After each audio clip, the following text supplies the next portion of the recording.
Party కార్యాలయాన్ని open చేశామండి ఈ రోజు నుంచి నిన్నటి నుంచే ప్రచారం స్టార్ట్ అయింది ఆల్రెడీ మాకు డోర్ టు డోరు. మేము ఇక్కడ వచ్చేసి మా పార్లమెంటు అభ్యర్థి రంజిత్ రెడ్డి అన్న గారిని గెలిపించుకోవడానికి సాయశక్తులుగా మా కార్యకర్తలు నాయకులు అందరూ కూడా సాయశక్తులుగా పనిచేస్తున్నారు.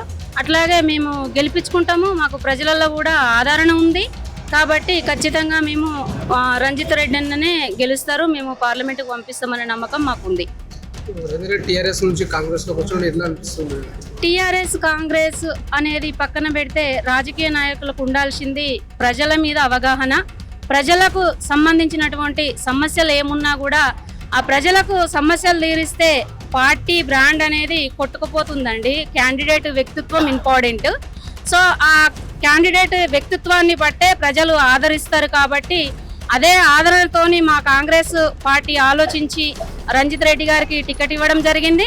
మేము కూడా రంజిత్ రెడ్డి గారిని గెలిపించుకోవడానికి మా సాయశక్తులుగా మేము కూడా కష్టపడుతున్నాం.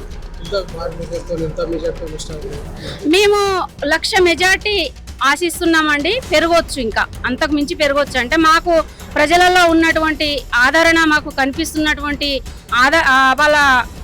వాళ్ళ రంజిత్ రెడ్డి మీద ఉన్నటువంటి అభిమానాన్ని మేము చూస్తున్నాం కాబట్టి ప్రత్యక్షంగా మేము ఇంకా 1,00,000కు పైగానే పెరుగుతుంది అని చెప్పేసి నమ్ముతున్నాం.